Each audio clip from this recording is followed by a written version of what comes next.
오늘은 마태복음 6장 19절에서 20절이죠. 너희를 위하여 보물을 땅에 쌓아두지 말라. 20절에는 오직 너희를 위하여 보물을 하늘에 쌓아두라 이렇게 나오죠. 그러면 여기 이제 보물을 땅에 쌓지 말고 하늘에 쌓으라 이렇게 들리잖아요. 그렇죠. 그러니까 보물이 있는데 그 보물은 하나인데 그 보물을 땅에 쌓지 말고 하늘에 쌓아라 이렇게 들리잖아요. 근데 원어로 보면 그게 아니고 너희에게 땅의 보물을 쌓지 말고 오직 너희에게 하늘의 보물을 쌓으라 이렇게 나와요. 다르죠? 해석이 다르죠? 하나의 보물이 나오고 그걸 하늘에 쌓을 것인가 땅에 쌓을 것인가가 아니고 예수님은 땅의 보물, 하늘 보물 이렇게 나누고 있다는 걸 알 수가 있어요. 더 정확하죠. 하늘 보물, 땅의 보물. 그리고 이제 하늘 보물에 대한 얘기를 20절에 하는데, 그러니까 너희에게 하늘 보물을 쌓으라. 그렇죠? 그런데 거기에가 아니겠죠. 이제 뭐죠? 그 하늘 보물은 그렇죠. 그 하늘 보물에 대한 설명이 나오는 게 뭐라고 그래요? 좀이나 동록이나 해야지 못하며 도둑이 구멍을 뚫지도 못하고 도둑질도 못하느니라 이렇게 하늘 보물을 설명하는 거예요. 좀이나 동록이 해야지 못하고 도둑이 구멍을 뚫지도 못하고 도둑질도 못하는 보물. 야, 그런 보물이 있을까요? 그런 보물. 이 땅에는 없겠죠. 그런 보물은 없어요. 지금 예수님 얘기하고자 하는 것은 땅의 보물은 이 땅에 있는 거지만 하늘 보물은 이 땅에 있는 보물이 아니라는 얘기를 하는 거예요. 지금 그러면서 하늘 보물을 쌓으라 이렇게 얘기를 하고 있습니다. 이게 하늘 보물 하면 하늘이 뭘까? 라고 해보면 하늘, 우리가 이제 주기도문에 보면 뜻이 하늘에서 이루어진 것처럼 땅에서도 이루어지다 이렇게 얘기하죠. 그때 그 하늘은 뭘까요? 하나님이죠. 뜻이 하나님에게 이루어진 것처럼 땅인 나에게도 이루어지기를 원한다는 기도죠. 그러면 그렇게 본다면 하늘 보물은 어떻게 됩니까? 하나님의 보물. 그렇죠? 하나님의 보물이고 하나님이 주신 보물이다 이렇게도 할 수 있겠죠. 하나님이 주신 보물을 쌓으라는 거예요. 사람들이 주는 그런 보물 말고 하나님이 주시는 보물을 쌓으라. 그럼 이 보물은 또 뭘까? 보물 얘기는 성경에 많이 나오죠. 가택아 주신 보물, 또 진주를 돼지에게 주지 마라. 진주, 그러면 가장 좋은 것, 이런 표현들이 있죠. 그럼 다 보물은 어떤 걸 얘기하죠? 예수님 자신, 그리고 우리 자신을 얘기하는 거예요.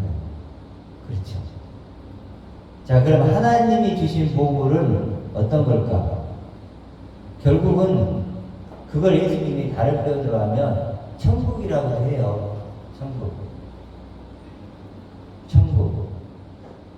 또 천국은 뭘까요? 그럼 우리 시프리드 배워보면요 이렇게 나와요. 천국의 아들들을 씨라고 그래요. 천국의 아들들. 그럼 천국의 아들들은 어떤 의미일까요? 그게 여러 가지 해석할 수 있지만 동격으로 해석이 될 수 있어요. 천국이라는 아들들. 천국은 뭐예요? 하나님의 아들들을 얘기합니다. 천국이 하나님의 아들들. 그러면 보물도 뭘까요? 하나님의 아들을 얘기하는 거예요. 그러니까 하나님이 주시는 하나님의 아들 얘기하는 거예요. 아들. 항상 그래서 존재로 이해를 해야 돼요. 그러면 하나님이 주시는 보물은 하나님이 주시는 하나님의 아들이고, 그리고 그걸 하나님이 약속한 나라고 할 수 있죠. 그렇지, 하나님이 약속한 나라. 하나님이 약속한 내가 뭐예요? 하나님의 아들이죠. 자, 이렇게 얘기하면 돼요. 그래서 천국이 저희 것이며 이렇게 나오죠. 우리 팔복에도 천국이 저희 것이며 그러는데 원어적으로 보면 저희 것이며가 아니고 그들 자신이다 이런 뜻이에요. 천국이 뭐라고요? 그들 자신이다. 그러면 천국이 하나님의 아들들이라고 그랬죠. 그럼 하나님의 아들들이 그들 자신이야.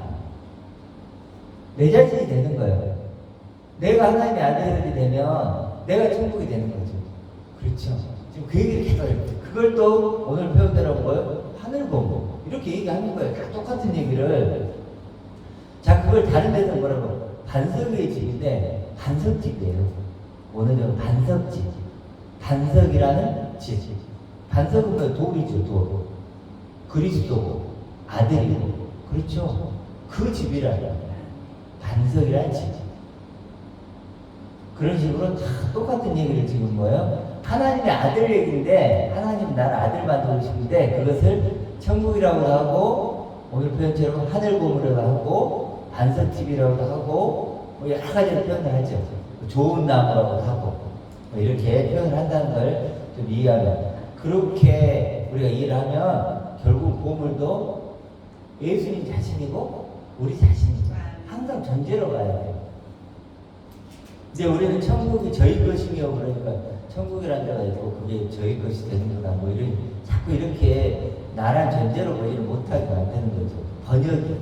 근데 그들 자신이다 이렇게 바꾸면 달라지죠. 너 자신이야 이거. 천국이 너 자신이 되는 거야. 너 자신이 천국이야. 이렇게 바꾸면 그게 전제로 바꾸죠. 그런데 천국이 저희 것이며 하니까 이제 장소적으로 이해를 하니까 별 얘기들이 많이 나오는 거예요. 막 얘들이 그러지 않겠어요? 막 죽어서 가는 거라든지 예를 들어 막 저희 이스라엘이라든지 뭐 이런 거 있잖아요. 여러 가지 번역 해석이 가능하겠죠? 근데 천국이 너 자신이야 라고 해버리면 간단하죠. 나구나. 그럼 내가 천국이 될 수 있냐 없냐의 싸움으로 가는 거죠. 그렇죠? 땅의 보물인가 하늘의 보물인가 그렇게 이해를 하면 될 것 같아요.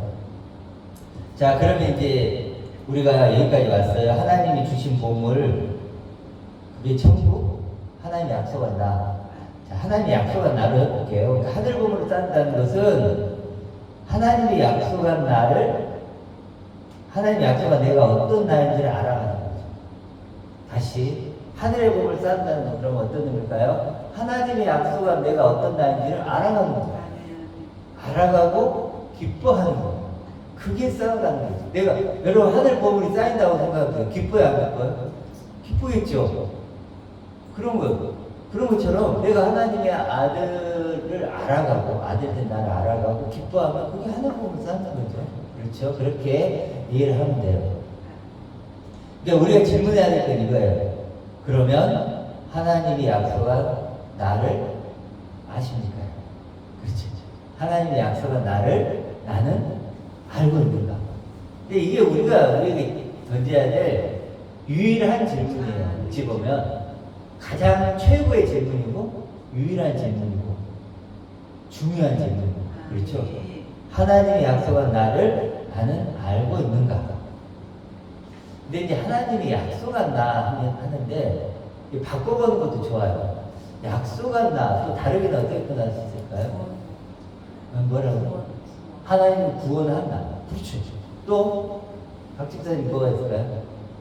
하나님이 해보는 거예요. 뭐라고요? 계획한다. 그렇죠. 하나님 계획한다. 또 있을까요? 영생을 준다. 또 하나님이 초대한다. 그렇죠? 초대했잖아요. 아들로 초대한다. 또 하나님이 나를 하나님 부르신다. 또 김목사님 좋아하는 하나님이 소원한다. 그렇죠? 하나님이 기뻐한다. 새 창조한다. 준비하고 있는다. 바꿀 수 있나요? 없나요? 있어요. 이렇게 바꿔봐야 돼요. 다 약속한다. 이렇게만 하지 말고 뭐 준비한다. 기뻐한다. 사랑한다. 창조적 때 계획한다. 나를 초대한다. 부르신다. 소환한다. 이런 식으로 하나님이 간절히 원하는다. 갈망한다. 작정한다. 많잖아요. 그렇죠? 근데 이런 나예요. 그러니까 성경이 다 나온 거예요. 지금 제가 얘기한 것은 제가 만들어낸 얘기 아니고 성경에 나온 걸 좀 정리해 본 거예요. 준비하고 초대하고 부르시고 약속하고 원하시고 갈망하고 이런 거. 두 번째는 그렇죠. 하나님이 약속한다. 그래서 이제 이걸 간단하게 하나로 하나님이 약속한 나 이렇게 해보자는 왜냐하면 말씀이 언약이잖아요. 약속의 말씀이니까 하나님이 약속한 나 이것만 사실 알면 돼요. 하나님은 우리 마음에 이걸 주고 싶은 거예요. 하나님 약속한 나를 내게 주고 싶은 건데 이것 하나만 이해하면 사실 다 아는 거예요. 씨 뿌리는 비유를 볼까요? 씨 뿌리는 비유를 우리는 어디에 포커스를 두냐면 밭에 포커스를 두죠. 밭. 그래서 돌과 가시덤불 이렇게 하는데 사실 맞긴 하죠. 밭도 중요하지만 더 중요한 건 뭘까요? 씨는 씨. 그렇죠. 무슨 씨일까요? 하나님이 약속한 나. 그 아들의 씨를 뿌리는 거예요. 천국의 씨. 아까 천국의 아들을 그랬죠. 아들의 씨를 뿌리는 거예요. 그 아들의 씨가 어떤 역할을 하죠? 우리 그 길가봐 같은 딱딱한 밭을 우리를 갈아엎죠. 아들의 씨가.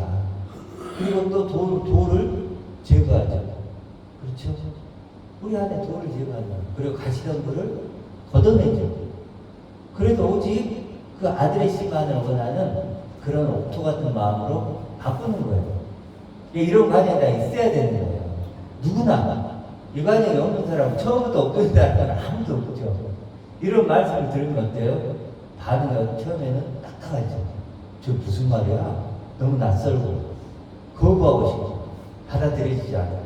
근데 그러다가 이제 점점 더 갈아지고 또 그런데 내 안에 뭐가 있죠? 돌과 가시덤불이 있다는 걸 알게 돼요. 아, 내가 이렇게 세상의 것을 내가 탐하고 있구나. 근심 걱정이 많구나.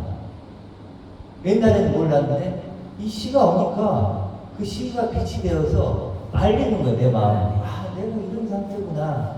이런 어떤 죄덩어리다. 이런 죽은 자구나. 그런 것을 깨닫게 하는 거예요. 그리고 이제 그걸 제거시키고 뭐예요? 결국 옥토로 만들어서 30배, 60배, 100배의 열매를 맺는 그런 나무로 완성시키는 거예요. 아들로 완성시켜서 열매는 뭘까요? 아들로 나를 고백하는 거예요.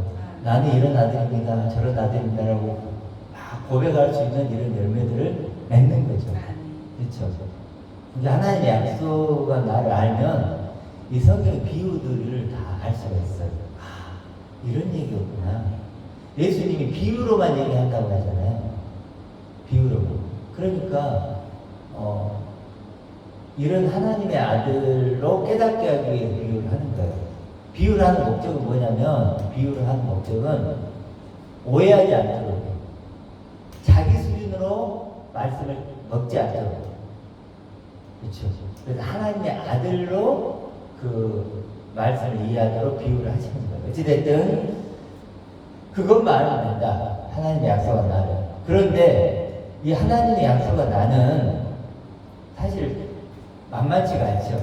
보이지 않죠. 일단은 아까 하늘 보물이니까 땅의 보물이 아니잖아요. 땅의 보물이 아니니까 당연히 하늘 보물이니까 하늘 보물이니까 이건 세상에 없는 보물이죠. 그렇죠? 우리 박진감 얘기 두 번째 날이죠. 첫 번째는 우리는 첫 번째 날을 원하는데 그걸 원하는데 두 번째 날란 말이에요. 우리가 원하는 데가 아니잖아요.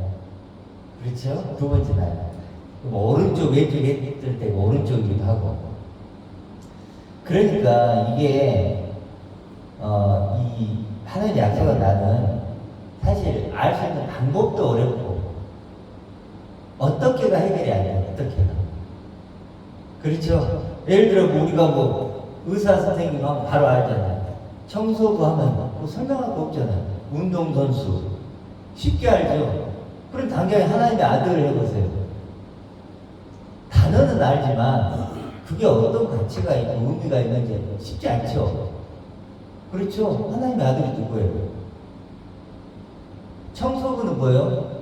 청소하는 사람이잖아요. 쉽게 알죠. 근데 하나님의 아들 해보세요. 그걸 어떻게 알아요? 보이지도 않는데 우리는 단어를 우리가 하나님의 아들이라는 단어를 굉장히 많이 듣죠. 그래서 알고 있다고 생각합니다. 그렇지 않아요. 그걸 가상의 침수감이라고 그러거든요. 침수해. 근데 그게 가사야. 사실 물어보면 몰라. 하나님의 아들이 어떤 존재예요? 좀 설명 좀 해줄래요? 그러면 알아보면 이제 이 정도는 아니 예수님이 나를 죽으셔가지고 하나님의 아들이 됐다. 그렇게 됐다는 것 정도는 알아. 근데 정작 하나님의 아들이 어떤 존재예요? 어떤 가치가 있는 거예요? 라고 물어보면 알았다는 걸까요? 모른다는 거예요. 그러니까 하나님의 약속한 나는 하나님의 아들인데 그 아들을 알 수 있는 방법을 우리가 모르는 거예요. 어떻게? 또 안다고 하더라도 그것이 우리가 기대하고 원하는 그런 내가 아닌 거예요. 나는 첫 번째 나를 원하는 거예요. 그러니까 사람들이 접근하기 힘들죠. 그래서 우리는 이렇게 이해해야 돼요. 하나님의 약속은 나는 어떤 나인가? 이 질문에 대답만 하면 되는데 이게 쉽지가 않다는 걸 먼저 알아야 돼요. 그런데 많은 사람들은 마치 아는 것처럼 생각하는 거예요. 하나님의 아들에 대해서. 자기가 하나님의 아들이 되었고 나는 하나님의 아들이 되었다는 걸 알고 있다고 생각하는데 그 대부분 교회에서 그런 대답들이죠. 자기 하나님의 아들, 나 예수님 믿었으니까 하나님의 아들이에요. 예수님이 나를 위해 죽으셨기 때문에 나 하나님의 아들 됐고 그럼 하나님의 아들은 어떤 존재예요? 하나님의 기도 열심히 하고 뭐 예배 열심히 드리고 헌금 잘하고 있잖아요. 성화를 이루고 근데 전국에 뭐예요? 첫 번째 나잖아요. 우리 스스로 할 수 있는 나잖아요. 그러니까 하나님의 아들이 아니에요. 내가 이제 기도를 하고 예배를 드리고 뭐 헌금을 하고 뭐 한다 해서 하나님의 아들의 가치를 아는 건 아니죠. 그렇죠. 그래서 바울이 갈라디아 6장에 뭐라 그러냐면 아무것도 되지 못하였으면서 된 줄로 생각하면 스스로 속인다 이렇게 표현을 해요. 그러니까 아무것도 되지 못한 거예요. 그러니까 하나님의 아들이 어떤 존재인지를 모르면 아무것도 된 게 아니에요. 근데 우리는 뭐 교회에 나가고 몇 가지 이렇게 한다고 해서 된 줄로 뭐예요? 스스로 속고 있는 거예요. 나 하나님의 아들이구나. 아니라는 거예요. 이제 아니다 이렇게 얘기를 하는 거예요. 근데 성경은 그래서 아는 자와 모르는 자로 나누는 거예요. 하나님의 아들을 아는가, 하나님의 아들의 가치를 아는가 모르는가. 성경이 자꾸 그래서 나누죠. 뭐라고 나눠요? 가라지다. 가라지냐 알고느냐. 뭐 반석집이냐 모래집이냐. 염소냐 양이냐. 죽은 자는 산 자냐. 왜 이렇게 나누는지 알겠죠? 하나님의 가치를 아는 자는 뭐가 돼요? 알고 있는 거고. 모르는 자는 이름만 갖고 있는 건 뭐예요? 쭉정이가 되는 거예요. 그렇죠? 하나님의 아들의 가치를 알면 양이 되는 거고 모르면 염소가 되는 거고 이렇게 나눈다는 거예요.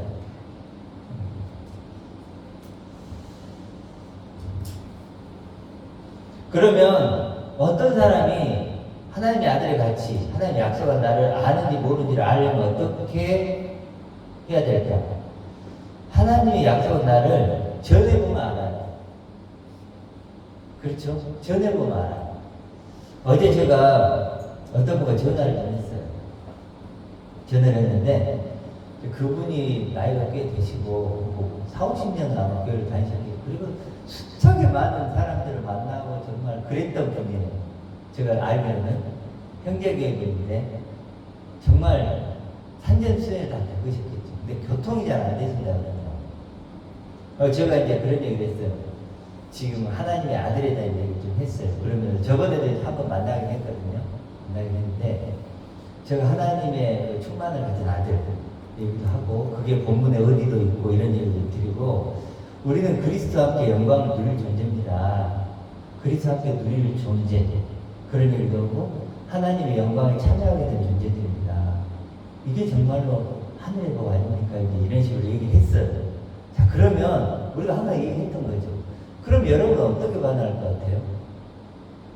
아멘 하겠죠? 맞습니다. 하나님이 그것이 하나님 준 내게 준 선물이에요. 그게 구원이에요. 나는 그런 소망을 갖고 있어요. 그러면 교제가 일어나잖아요. 근데 그분이 이런 말을 듣고 뭐라고 반응했을까요? 메아리가 되지 않네요. 뭔 말인지 알겠죠? 메아리가, 목사님 얘기는 메아리가 나에게 되지 않아요. 내 마음에. 화답이 안 된다는 거예요. 기쁨이 안 된다는 거예요. 어떤지 알겠죠? 내가 던져줬어요. 내 기쁨은 이겁니다. 내 소망은 이겁니다. 라고 딱 던져줬어요. 근데 그쪽에서 뭐라고? 탁 튕겨버려. 나는 화답이 안 되네요. 이렇게. 그 말은 무슨 얘기일까요? 그 마음에 그 소망이, 그 기쁨이 있다 없다? 없다는 거죠. 같은 소망, 같은 기쁨이 있으면 화답이 되겠죠. 예를 제가 김 목사님한테 그러고 뭐라고? 아멘. 나는 그 기쁨과 그 소망이 내 안에 있습니다. 우리는 하나입니다. 이렇게 되겠죠. 근데 그분은 메아리가 안 되네요. 화답이 안 되네요. 없다는 거예요. 그럼 도대체 그분이 갖고 있는 소망과 기쁨은 뭘까? 그런데 그분은 이제 사랑 얘기예요. 그래요, 형제님을 저 사랑합니다. 도대체 그 사랑이 뭘까 정말 궁금하더라고요. 나는 그 사랑에 나도 굉장히 조금은 거부가더라고요. 그분이 왜 날 사랑하지? 그분은 어떤 기준이 있어 사랑하겠지만 저는 그 기준이 저한테는 좀 그렇고. 근데 이제 그분이 그래도 끝날 때는 목사님 이제 그 기쁨에 대해서 자기가 전화를 끊으면 생각해 보겠다고 하더라고요. 어떤 기쁨인지. 그렇게 이제 마무리를 하고 기회 되면 또 다음에 전화합시다 이렇게 이제 하고 이렇게 했어요. 참 좀 개인적으로 좀 안타까운 마음 들었어요. 왜냐면 그렇게 오랫동안 찾았는데 제가 분명히 얘기를 했잖아요. 복음을 전했잖아요. 그런데도 이제 어떻게 이제 하실지는 모르겠지만 이번 주 영상을 좀 보내드리려고 해요. 보내드린다고 해서 보내드리면 볼지 안 볼지 모르지만 어찌됐든 이 기쁨, 소망의 기쁨이 있어요. 기본적으로 우리가 이런 말들이 어려운 이유는 그런 거예요. 우리가 구약에 보면 이스라엘 백성이 어떻게 하죠? 출애굽을 할 때 문설주에 어린 양의 피를 바르죠.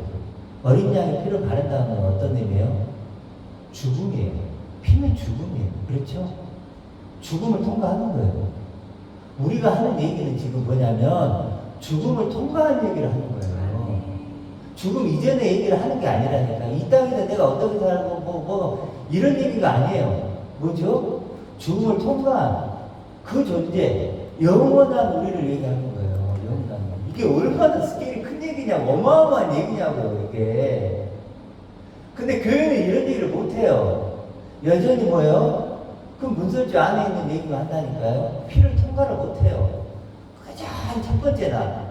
육신의 땅에서 어떻게 하나님의 뜻을 이룰까? 하나님 나를 어떻게 해야 돼요? 어떻게 성화를 해야 돼요? 어떤 게 하나님의 기쁨이에요? 이걸 가지고 그러고 있다니까요.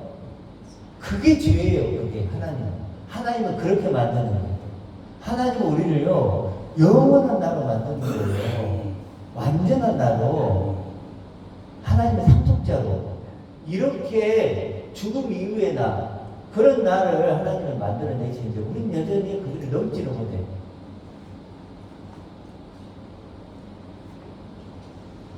그러니까 우리가 이 주제가 다르지 않겠어요? 첫 번째 나와 두 번째 나는요 완전히 다른 얘기예요.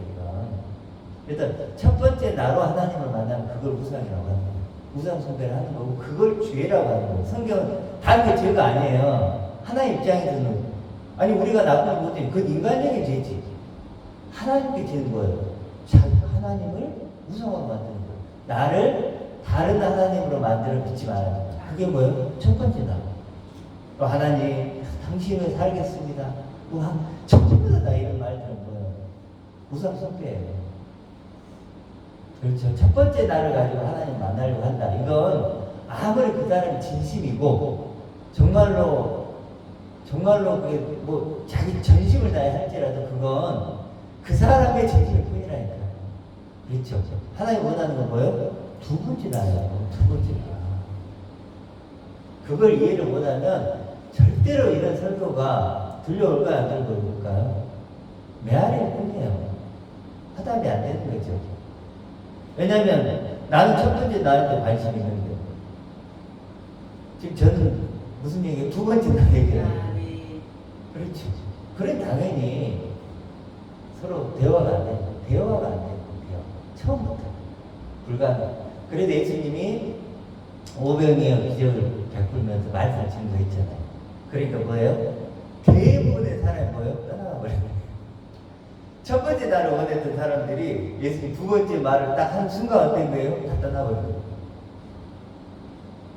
자, 그걸 이해를 좀 하시면 우리가 어떤 길을 걷고 있는지를 알 거예요. 자, 그래서 대부분의 사람들은 지금 교리적 언어, 신학적 언어, 기독교적 언어에 갇혀있죠. 그렇죠? 그래서 그 교리적이고 신학적이고 기독교적인 언어는 굉장히 선악과적인 언어예요. 먹음직도 하고 과학직도 하고. 그렇죠? 얼마나 좋아요. 보세요.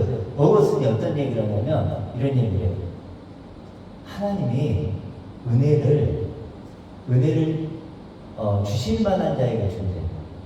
은혜를 주식으로 작정된 자들에게 믿음을 주신다. 좋게 들려 안 좋게 들려? 좋게 들리죠. 와, 하나님의 은혜를 줄 사람을 정해주고 그 사람에게 믿음을 줬대. 와, 내 믿음은 하나님 주신다. 정말 좋게 들리죠. 근데 그걸 정말 믿으면 어떻게 될까요? 내가 믿음을 위해서 할 일이 있어요, 없어요? 없죠. 그렇죠. 믿음이 할 일이 없어요. 하나님 다 해주셔야 돼요. 그러니까 듣기는 굉장히 좋은데 우리를 믿음을 결국 못 갖게 만드는 그런 말이에요. 엄청 무서운 말이죠. 그 말이 별것 아닌 것 같지만 우리를 죽여버려요. 우리 영혼. 그런 말이에요. 그래서 우리가 언어를 조심해야 돼요. 말. 기독교적 언어, 교리적 언어, 신학적 언어가 어떻게 한다고 내 영혼을 죽이는 거예요. 하나님의 절대주권 막 이런 말도 있죠. 이런 말들이 결국 우리를 죽이는 거예요. 뭘 죽일 거예요? 하나님 우리에게 은혜를 믿음으로 구원받죠. 하나님은 은혜를 주신 거예요. 믿음을 준 게 아니에요. 뭘 줬다고요? 은혜를 준 거예요. 그래서 우리를 믿게 하시는 거예요. 우리를 믿게 하시는 거예요. 그럼 난 뭐 해야 돼요? 믿어야지. 믿게 하시니까. 은혜를 통해서 우리를 믿게 하시니까 믿어야죠. 근데 그걸 잘라버려요. 믿음까지도 준다고 생각합니다. 그러면 어떻게 되겠어요? 그러니까 믿음에 대해서 열심히 낼까 안 낼까? 관심이 없어요. 그러니까 모르는 거예요. 자, 격가지로 가는데, 자, 그래서, 다시 와서, 하나님의 약속한 나를 알려면, 나는 그런 나를 모른다는 것부터 시작해야 돼요. 하나님의 약속한 나를 내가 안다고 한다? 절대 모른다. 여기서부터 시작하는 거예요. 그래서 예수님이 병든 자에게 의원이 필요하다고 한 거예요. 건강한다. 나 할 수 있어. 이런 자에게는 예수님 필요가 없죠. 말씀 필요가 없는 거예요. 병든 자. 나로서는 할 수 없습니다. 나로서는 하나님의 아들의 가치를 알 수 있는 방법이 전혀 없습니다. 그런 사람에게 뭐예요? 예수님이 필요하고 말씀이 필요한 거예요. 그래서 모르고 있다는 것을, 우리 스스로는 알 수 없다는 것을 아는 것이 삶의 시작이에요. 내가 모른다는 것을 알아야 그것이 곧 삶의 시작이란 말이야. 나 스스로 하나님의 아들의 가치를 모르는구나. 그래서 그 사람들을 예수님 뭐라 그래요? 영이 가난한 자, 이렇게. 심령이 가난한 자. 그렇죠. 그 사람들. 그때 가난은 절대적 가난이에요. 아무것도 없는. 난 영에 대해서 반응할 수 있는 어떤 것도 없는. 반응이 안 되는 거죠. 스스로도. 그래서 뭐가요? 말씀이라는 거죠. 나는, 나 이제 유잖아요. 영에 대해서 반응할 수 있는 존재가 아니에요. 그렇죠? 오직 말씀만이 나를 반응시키지. 스스로는 안 돼. 그런 존재가 영이 가난한 자다. 내가 영이 가난한 자구나. 거기서부터 시작된다는 거예요. 어떤 사람은 이렇게 얘기하죠. 목사님은 그럼 다 알아요? 이렇게. 사실 그렇지 않죠. 그래, 저도 매일 기도하고 더 알고 싶은 거예요. 나도 더 알고 싶어요. 설교도 자꾸 이런 내용을 하는 목적이 뭘까요? 더 알고 싶으니까. 그렇죠? 다른 거 저런 거 다 할 수 있어요. 다 할 수 있는데 더 알고 싶은 거예요. 구약에도 가서 아브라함 얘기도 하고 싶고 뭐 노아 방주 얘기도 하고 싶어요. 하고 싶은데 자꾸 뭐예요? 이걸 더 알고 싶은 거예요. 하나님의 아들, 하나님이 주신 최고의 선물을 알고 싶은 거예요. 그래도 예수님이 뭐라 그래요? 21절에 보면 이렇게 나오죠.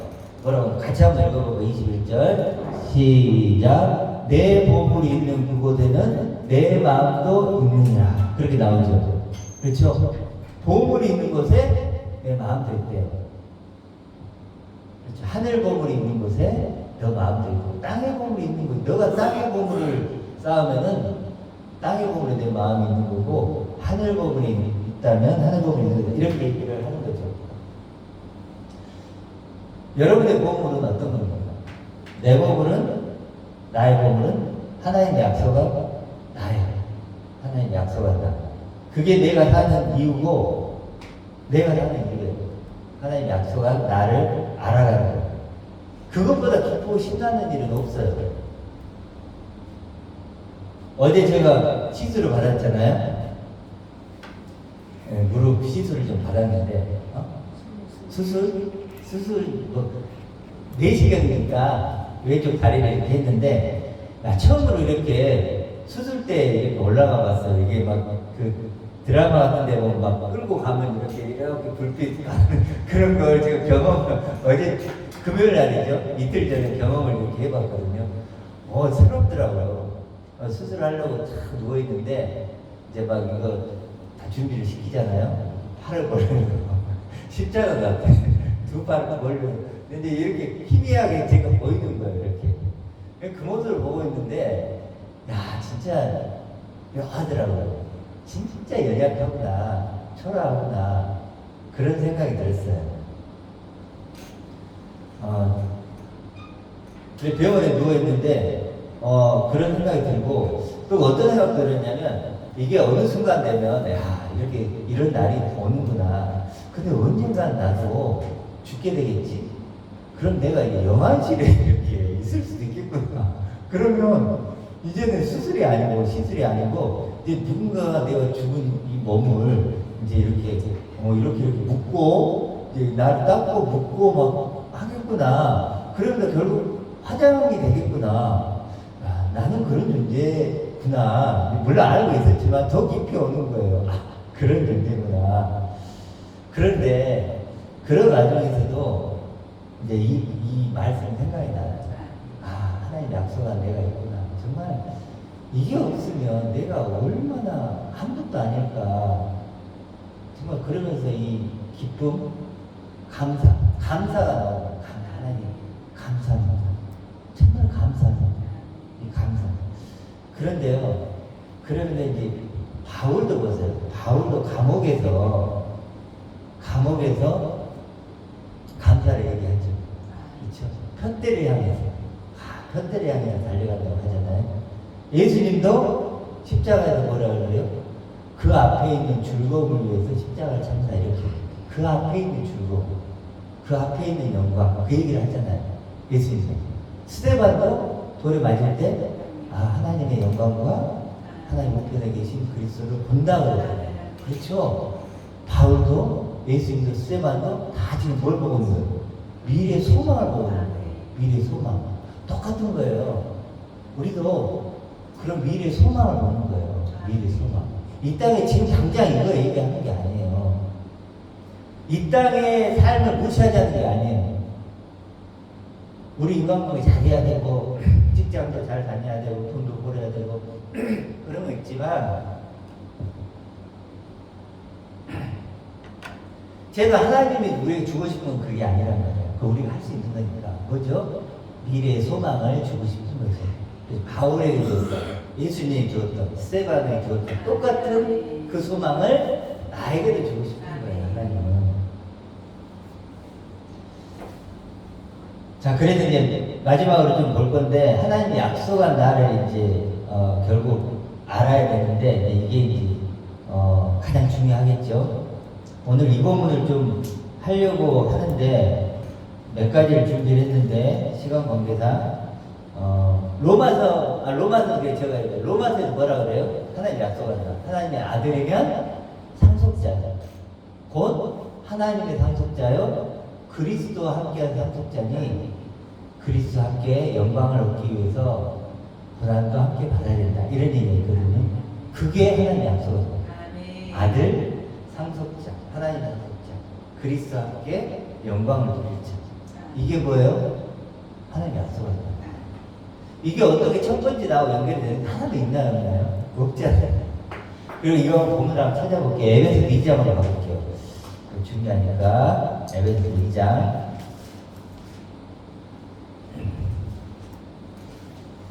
우리가 자주 했던 본문이지만 참 좀 은혜가 더 돼서 한 번 더 볼게요. 에베소서 1장 17절. 1장 17절 뭐라고 나오죠? 우리 주 예수 그리스도의 하나님, 그 다음 뭐죠? 영광의 아버지. 그렇죠? 영광의 아버지. 그 영광의 아버지는 하나님은 지혜와 계시의 영으로만 알 수 있죠. 말씀으로 나오죠. 여기 중요한 것은 영광의 아버지. 저희 아버지가 시골에 계시거든요. 육신의 아버지는. 근데 그분은요 굉장히 초라하고 연약해요. 제게 줄 수 있는 게 있을까요? 없을까요? 없어요. 없어요. 제가 저희 집에 도리어 돈을 드리고 뭐 아프면 해드리고 뭐하고 해요. 어찌됐든 우리가 보살펴야 될 연약한 육신의 아버지. 그렇지만 우리 영혼의 아버지는 뭐예요? 영광의 아버지. 영광의 아버지. 우리가 그분이 해드릴 게 없어. 그분이 내게 뭐예요? 영광의 아버지는 내게 줄 수 있는 게 무엇밖에 없을까요? 영광이죠. 그분의 영광을 내게 주는 거예요. 그렇죠. 그러면서 뭐라 그래? 18절 너희 마음의 눈을 밝히사 그의 부르짖는 소망이 무엇이며 그 다음 보세요. 성도 안에서 성도들은 어떤 존재냐 설명을 하고 있는데 그 기업인데 그가 아니에요. 그 의예요. 그 의는 뭘까요? 아버지의 상속이에요. 기업을 상속으로 받을 아버지께 받을 상속이 얼마나 영광스럽고 풍성할지 그걸 알아요. 한마디로 우리는 어디에 참여해야 될 존재들이냐면 하나님의 영광에 참여될 존재가 되는 거예요. 지금 그 얘기 하는 거예요. 그게 부르심의 소망이다. 그리고 그것은 오직 19제로 보면 하나님의 능력으로만 되는 거다. 이걸 얘기해요. 하나님의 능력으로만 되는 일이다. 누구의 능력으로 될 수 있는 게 아니야. 차원이 다른 하나님의 능력으로만 그런 존재가 될 수 있는 거야 라고 19절에 얘기하는 거예요. 결국 핵심적인 건 뭐예요? 하나님께 받을 그 상속 그것을 얘기합니다. 한 절만 더 볼게요. 자, 그 다음 3장 16절로 가보세요. 똑같은 얘기를 하는데 여러 군데 있는데 16절을 보세요. 3장 16절. 자, 15절은 이름을 주신 아버지 앞에 이름을 줬다는 거 영광을 줬다는 거예요. 이름은 자기 자신이니까 모든 각 족속에게 하나님의 영광을 주신 아버지니까 아까 영광의 아버지였죠. 영광의 아버지 앞에 무릎을 꿇고 비노니 그 아버지가 비는 게 무슨 내용인가라고 보세요. 그의 영광은 뭐예요? 아버지의 영광이죠. 아버지의 영광이란 그 풍성함을 따라라는 건 이제 준다는 거죠. 아버지의 영광의 그 풍성함을 따라 그 다음에 성령은 이제 말씀으로 이렇게 한다는 것이고 그 다음 바로 가보세요. 너희 속사람을 겉사람이 아니죠. 두 번째 날을 속사람 두 번째 날을 능력으로 강건하게 하시는 거예요. 능력으로 강건하게 한다는 건 어떤 능력일까요? 아버지의 영광이죠. 아버지의 영광이란 그 능력으로 두 번째 나인 겉사람, 속사람을 강건하게 하시는 거예요. 강건이라는 것은 강건도 되고 뭐 새롭게도 되고 완전케도 되고 거룩해도 되고 그렇죠. 여러 가지 다른 뜻도 있지만 자 나오죠. 아버지의 영광, 그 풍성함, 그 아버지의 영광이란 그 풍성함으로 속 사람을 그 능력으로, 그분의 그 영광이란 그 부유함이란 그분의 초월적인 생명, 그분의 어떠하심, 우리 저번 주에 했죠. 그 능력, 그것이 능력이라는 그 능력으로 우리를 강건하게 하시고 새롭게 하시고 완전하게 하시고. 16절만 이해해도 우리는 지금 바울이 얘기하는 뭔지를 알 수 있어요. 하늘 법문이 뭔지를 알 수가 있죠. 자, 그래서 하나님의 아들은, 하나님의 약속한 나는 하나님의 아들이고, 하나님의 아들의 본질은 뭘까? 본질이라는 걸 저번에 얘기했죠. 본질은 뭐죠? 그 존재를 존재되게 하는 것. 선풍기의 본질은 뭐죠? 바람인 것처럼 하나님의 아들의 본질은 뭐죠? 아버지의 영광. 영광의 아버지가 나의 본질입니다. 그렇죠? 이게 하나님의 아들인 거예요. 다른 사람이 하나님의 아들이 아닌 거예요. 예배를 드리고 뭐 헌금을 하고 어떤 걸 하든 그것도 본질이 아니에요. 본질은 뭐라고요? 분명히 나오죠. 아버지의 영광, 영광의 아버지. 그분만이 우리의 본질을. 그래서 아브라함이 뭐라고 그러죠? 아브라함이 하나님이 내가 너의 상급이다 그래요. 하나님 자신이 상급인 거예요. 그렇죠. 영광의 아버지 자체가 하나님의 아들인 나를 만드는 유일한 재료예요. 그렇죠. 그래서 우리가 정말 이 본질을 놓치지 않고 하나님의 아들의 기쁨과 자유를 누리는 저희가 되길 소망합니다.